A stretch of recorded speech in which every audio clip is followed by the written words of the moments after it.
Welcome back to another session, and for today we are going to be getting into the world of coding. We're going to be talking to the founder and CEO, of Zaio. It is spelled Zaio, and we're just going to be understanding. Maybe we'll even ask him. Where did that name come from? But we are joined today. By Mvelo Hlophe, Yes. who is, from Zaio, and we're just going to be having that conversation and just understand where we are standing in the world of digital skills and entrepreneurship. Velo, greetings to you today. Greetings to you too. Thank you for having me. Thank you so much for being with us. All right, so let's start with Zaio, right? Before we talk about, coding and, upskilling people in that way, Yeah. the name. The Like, name. I'm just curious. I probably am like the 100th person to Yeah. ask about the name. Yeah. Yeah. I mean, we do get that question quite often, but so Zayo comes from the word Oguzayo, which is actually a Nguni word, which means what's coming or the future. So, I mean, we are a technology-based business. We believe in the youth of South Africa and the continent as a whole. So we believe that the youth are the future. So we're upskilling them with those skills that are necessary for them to then be able to create the future that we so wish to live in. A couple of years ago, we had data science as the big thing in technology, and we sort of go through these different cycles. Yeah. Before we started, you had told me that you guys started in 2018. Yes. And I'm trying to put myself, back in the 2018 mindset to be like, where were we in 2018? Because, I'm going to call it through the 2000s, Yeah. people are understanding that this internet thing is not going away, and everyone wants to learn how to code and be a developer. Into the 2010s, we're now evolving into the data, type of paradigm. I would say right now we're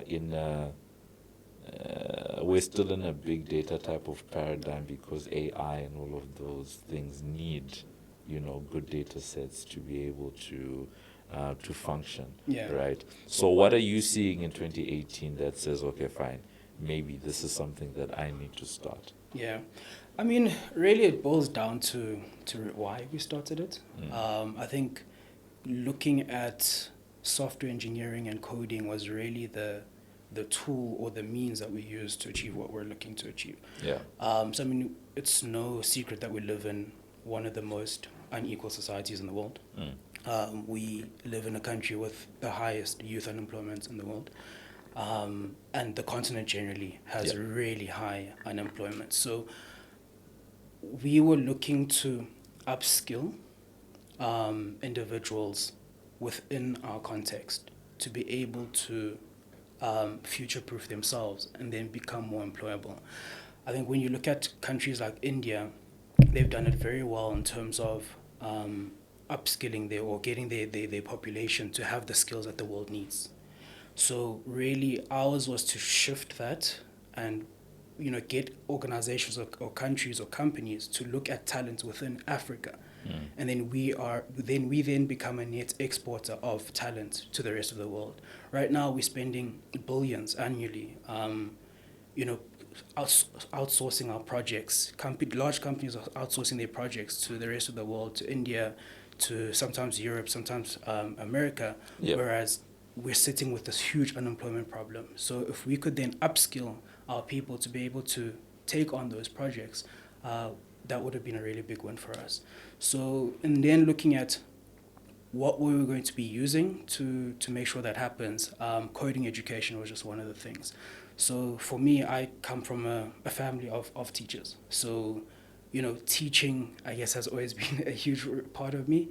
So looking at how do we educate our people, what to educate our people in, was really the huge question mark for me. And then, we stumbled upon coding. And all the things that you mentioned now, coding really is the basis for all of it. So after people have gone through any of our courses, they can then start picking up, machine learning. They can then start picking up AI, how to become a blockchain developer. But we really just want to make sure that the foundation is solid. And then we're creating a large talent pool of developers that can then venture off into other avenues within the IT space. Before you, I guess, stumble upon the coding aspect for you to start this, what are you doing? Yeah. Before that, what's your experience base? Of course, you're coming from an environment of teachers. Yes. So that thing of trying to teach people is inherent. Yeah. But before you get to that point, where are you coming out of university? Are you coming out of a career? Are you coming out of a business? Like, where are you at that point in 2018? In 2018, I was actually doing my third year. So I mean, officially we registered everything in 2018. We started in late 2017. So I was in second year, moving into third year. Where did you go to school? University of Cape Town. Okay, cool. Yes. Yeah. So and even that's important actually, because Cape Town has a huge yes, I think the developer environment scene within and all Cape that. Town Yeah. really allows for you to, especially if you're going to be running a tech-enabled business. Yeah. So I mean, when I got to university, I studied finance and accounting. I think just a couple of months in, I realized, I can obviously finish this degree, but what do I do afterwards? And I really didn't see myself within the accounting profession. Any hearts breaking in the background? Yeah, I mean, I understand. I think as I really saw it firsthand from my brother. So he did it, and yes, I mean, he enjoys it now a lot more than he did back then, but I just didn't see myself doing that for the rest of my life. So I think it was also at the height of Fees Must Fall. So I really started thinking about, what is the impact really that I want to bring into the world? And, what should I study then to inform, whatever path that I take? So I actually switched to a BCom in PPE. So that's politics, philosophy, and economics. And then I think my world really just opened up at that point. So I was then in that transition as well. So in 2018, that was basically my second year of doing PPE. And that's when I realized that, okay, cool, we are faced with a huge unemployment rate. But what are the trends globally around labor specifically? One of my courses was actually labor economics, and to look at what skills people needed to have or start learning to be able to future-proof themselves was one of the things that I interrogated. And then that's when we got into upskilling around education, upskilling around technical skills or software engineering skills. But at 2018 I was still studying. Okay, cool. I'm gonna post something that I've heard in the developer community. Sure. I come from, like you, I also had a chartered accounting dream, which died in my second year. But my background is in information systems, right, and economics.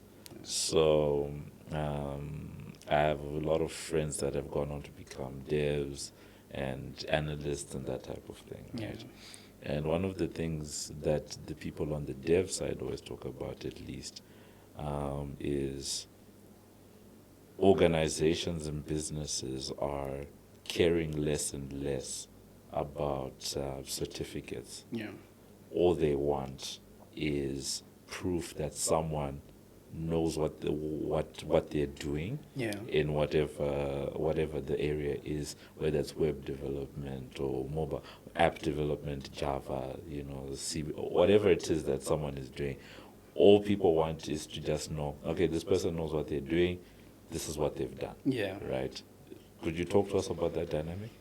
Look, it's a good thing, if anything, right? If organizations and companies start moving to, what can the person do rather than what qualification do they have. So I'm a huge advocate for it. I would say that is more of a trend, outside of our context. So you see that a lot more in the West and the rest of the world. but we are slowly catching up to that. I think small businesses, so SMEs, are more open to hiring people based on their skill sets, based on, what does their portfolio look like, what does, their Git repository, what's in there. So there are forward-thinking technology leaders that are starting to look at that, as opposed to, where did you study, what qualification, is it a full computer science degree, or is it, information systems, or is it an NQF level 5 through one of the CETAs. So yesterday I was at a conference, and it was employers within, so from small businesses to large businesses, and training providers, such as ours, and that was really a huge talking point. But I think we need to be really honest with ourselves and say, these large organizations, when they hire, they want someone that's really going to start as soon as possible. They can't spend a lot of money trying to upskill someone, especially if they made a big bet on them.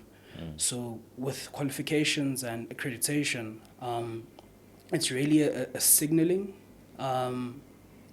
method for those employers to say, okay, now that you've been certified, we can basically guarantee that you have a baseline understanding of what we're trying to do and what we need from you. So it's very difficult for them to then change that to say, we'll take someone just based on what they've built in the past.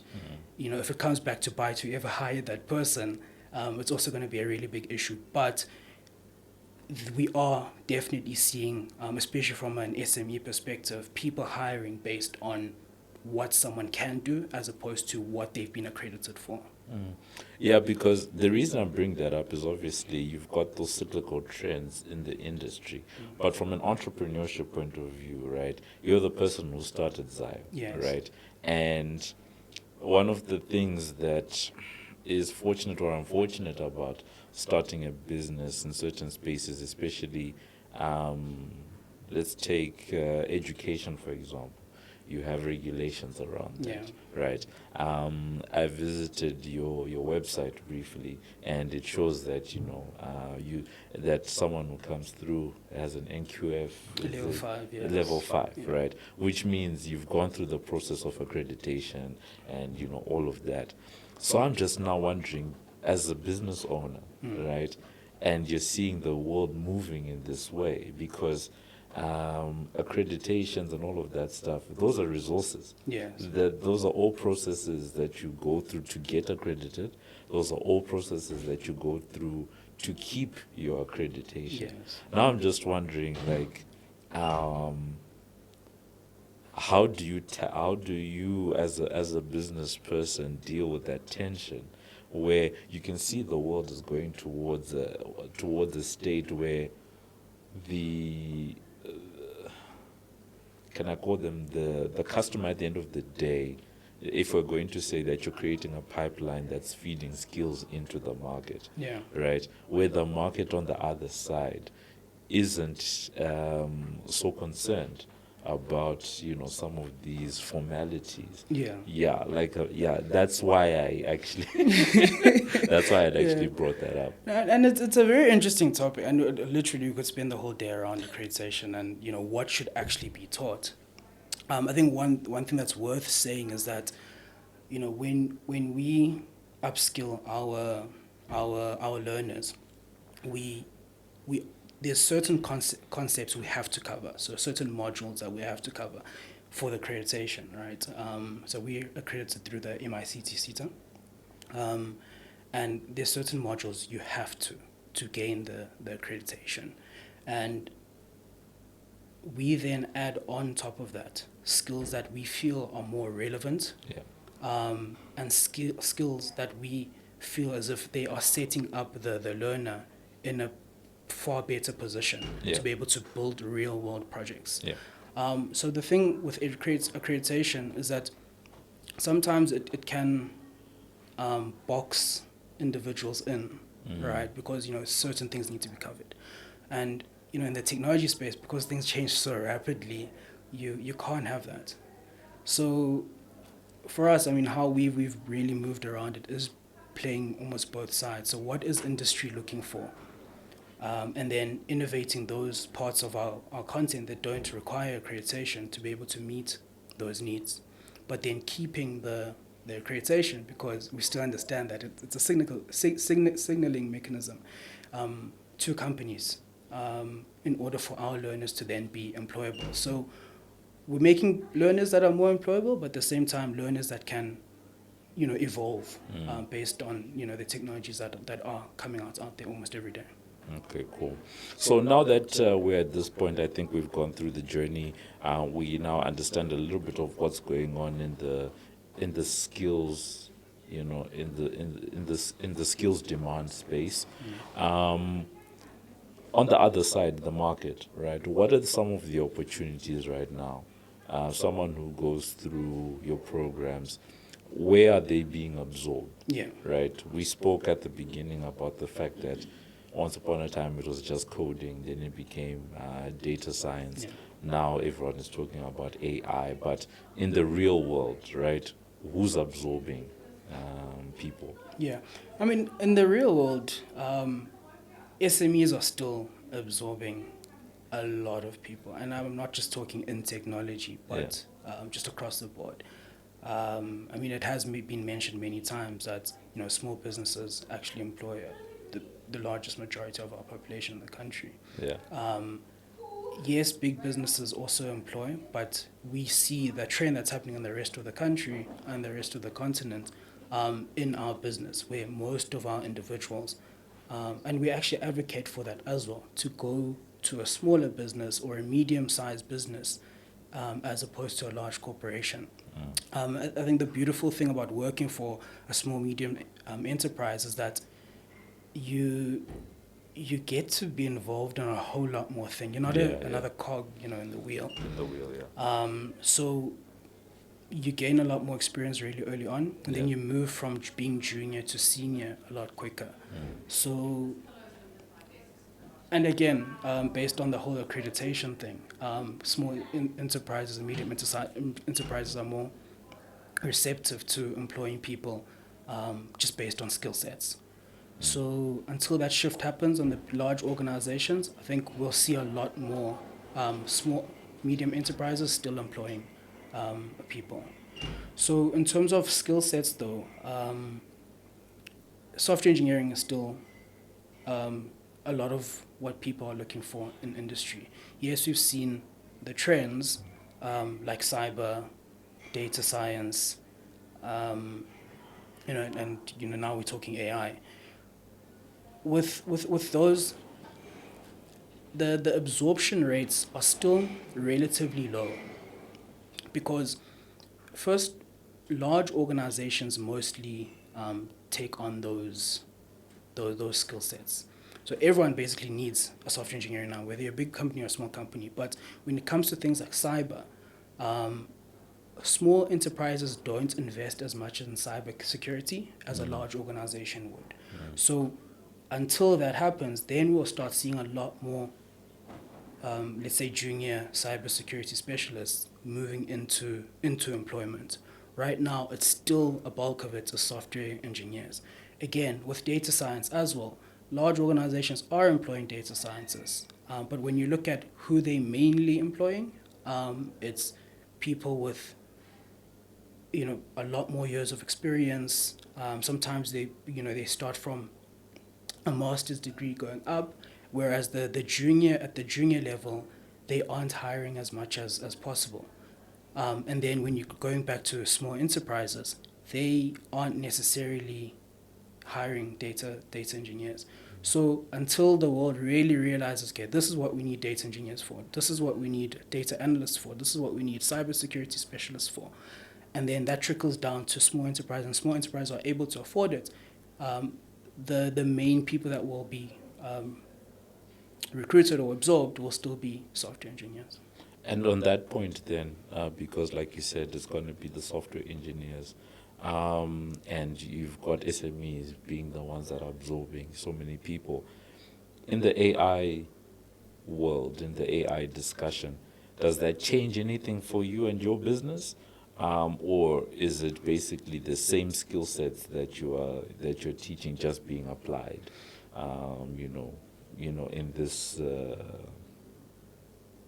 in this realm? Yeah, no, that's a brilliant question. So with AI now we need to start understanding data, right? Now we need to start working with large data sets. So now the talent that we hire for is not just going to be, let's say, software engineers. It's going to be, we need now a lot more data scientists or data analysts. Yeah. So with us specifically, now the question is, what languages and what frameworks are we teaching our learners? Are we going to be continuing to focus more on, software development or web development?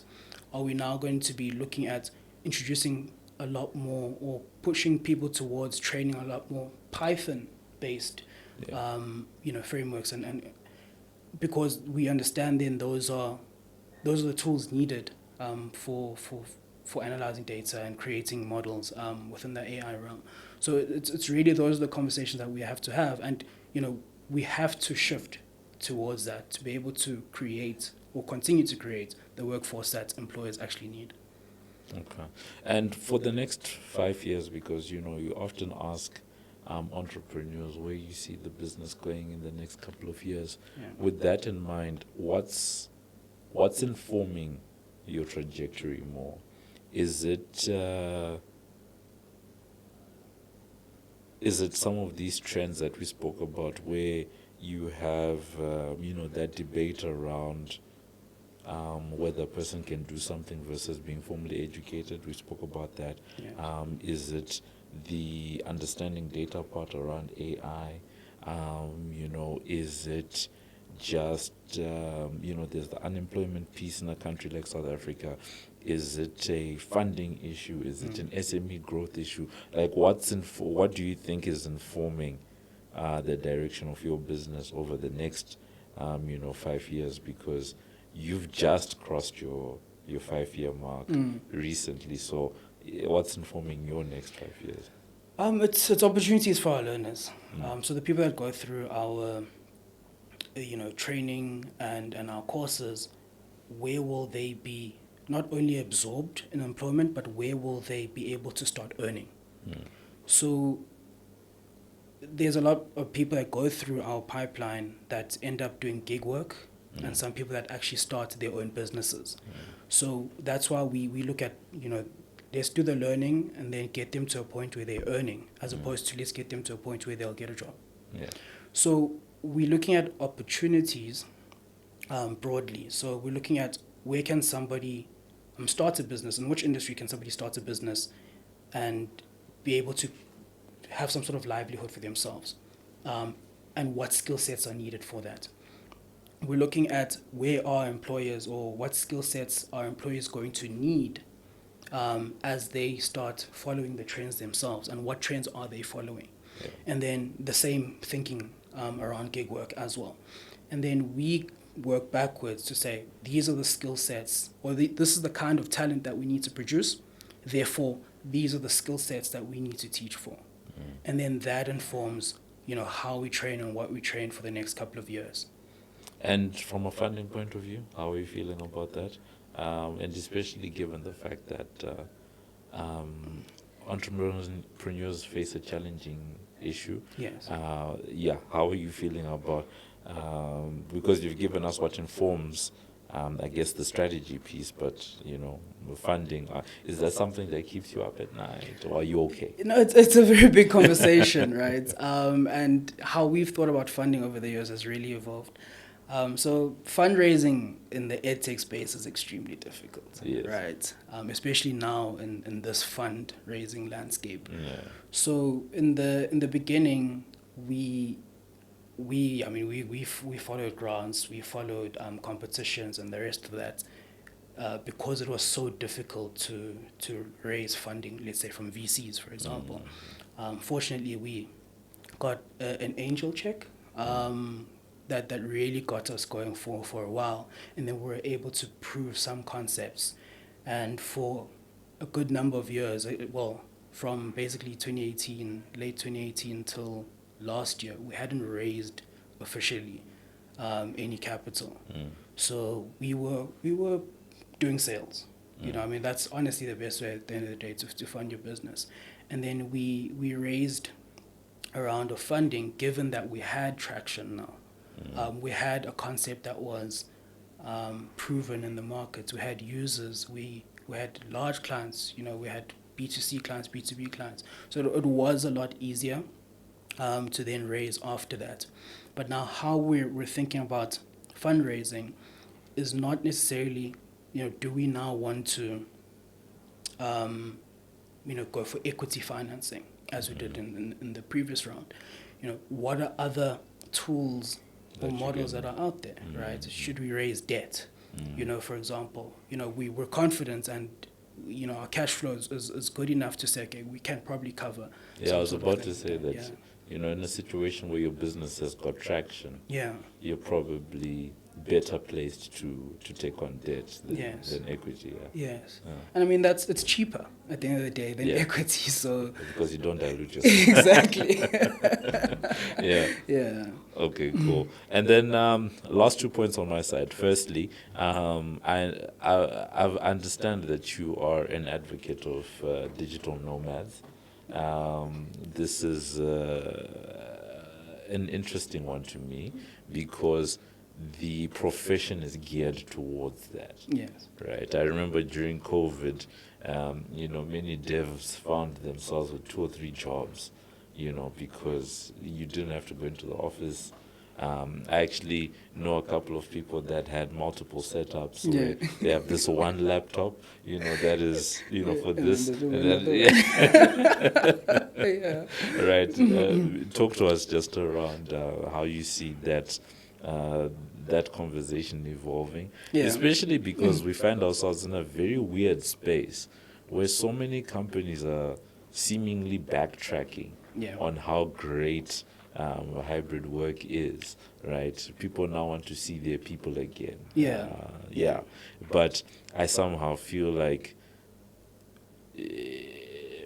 at least for a profession like this, it might hamper someone's ability. You talked about learning than earning. It kind of hampers your earning ability if someone just wants to see you the whole time. I mean, I think maybe starting with the end, employers really want to get the most out of you, right? You know, sometimes if they feel that you're not being as productive, then they want to have oversight, which is not always the best thing, right? You know, it signals that you probably don't trust your workforce as much as you probably should. It breeds a culture of, one that that's probably just not sustainable as well, because people really enjoyed, you know, working from home, the flexibility of being able to see their children a lot more and their own families, and being able to sometimes even run errands in between that they had, that in the past they would have deferred for just the weekend. So from a lifestyle perspective, remote work or hybrid work has really helped many employees. And, you know, if an organization is just going fully on site, it might affect how they actually attract talent into their company just going forward. And then going around the whole digital nomads conversation, I mean, I wouldn't say I'm an advocate per se. I'd say, you know, I mean, I wrote a piece quite recently around, you know, digital nomads and what it really means for the country. So from an economic standpoint, which is probably one of the bigger conversations that are had around, you know, why do we encourage digital nomads to come into, you know, South Africa, the country, or any other country really. There's the obvious effects where they bringing in, you know, currencies from the rest of the world, and then they're spending them here. You know, GDP grows, we're more productive as a country. You know, there's more money moving in the economy, which can in turn create jobs and other opportunities for other people. In the same breath is, you know, when they're coming in with these strong currencies and this greater buying power, it's obviously affecting those people around them. We've seen it. Indonesia. We've seen it in Indonesia. Just locally, we've seen it in Cape Town and Joburg specifically. Rent prices over the past couple of years have skyrocketed. You know, in Cape Town, it has meant displacement of a lot of people that worked very close to the places of work, have lived close to their places of work, and then move them to the outskirts, which now means longer commute times. Yeah. So there's pros and cons in the introduction of digital nomads. So that's where policy needs to then step in to say, how do we level this playing field? How do we not necessarily lower the buying power of the digital nomads, but how do we get it to a point where they're spending at the same level as the local people, and we're not just forgetting the people that we actually live with or are from this country. Yeah, no, I completely understand what you're saying, to say that digital nomads are good. It's a great way to have external money coming into the country, gives people, different opportunities. As much as we might talk about external nomads coming into the country, you might even create a framework that allows for people in South Africa to, have some of those remote jobs for, international companies. But you need the right policy frameworks in place, for those international companies to be like, yeah, sure, we'll do it. I think the likes of India and others have done it, pretty well. So I think where I want to end off for today, it's a non-tech related and but a more a life balance question. Yes. Right. Sometimes people ask, "Oh no, how do you maintain work-life balance? What?" I'm not interested in that because I believe that when you're in business, you must just accept that there will be no balance. Right. You just have to do what you have to do, but rather, what type of people do you have around you to keep you grounded? Wow, that's I like that question a lot. So I'm very big on family. My parents, my sisters, my brother. So those are the first people I go to when almost anything happens, whether there's a big win or I'm struggling with something. I just pick up the phone, or I drive to my brother's place or my sister's place. My parents are not close, so I have to pick up the phone when it comes to them. And then there's, over the years, a select group of mentors that have come and gone. So that's also a really good place, or sounding board for me. People that are in the industry, people that are not in the industry, and I think having that mix is really important, because sometimes when somebody is doing something quite similar to yours in the same space as you tackle challenges in a very similar way. So when you have an outsider's perspective, it sometimes helps to then look at the challenge very differently. And then, of course, my friends. So, I've had this very small, or the same group of friends since a very long time. So since probably primary school, and then I've just kept those friendships over the years. And then some of the friends that I also met in university have been really close to me. I think the last set or group of people that are around me is just my co-founders. Especially now, since we're all going through major life changes, where we've obviously been growing this business for a long time, but people are getting married, people are starting families. So now the conversations are really different, and we're all navigating it for the first time, because we're all around the same age. So it's been really interesting to see, and quite nice as well. All right.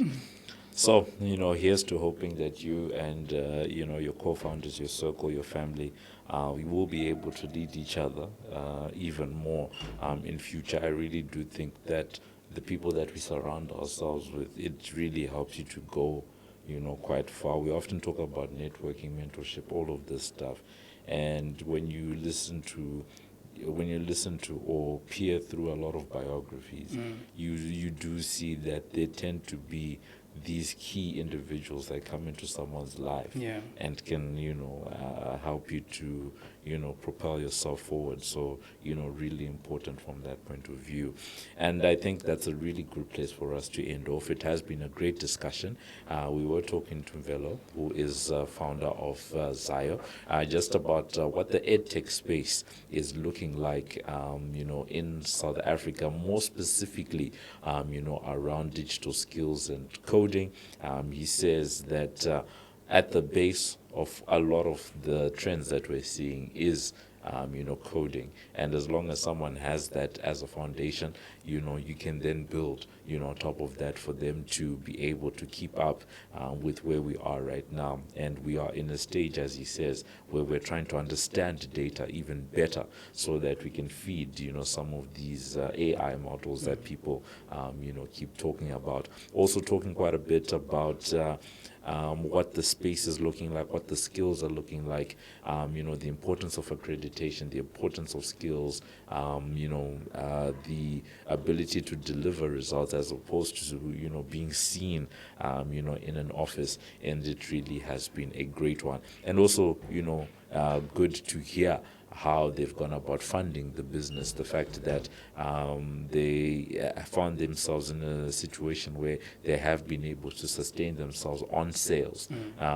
which changes, the funding dynamics and the type of funding that you would typically be looking for at this stage. So that was us. We were in conversation with Mvelo, who is CEO and founder of Zaio. Mvelo, thank you so much for being with us. Yeah, thank you for having me.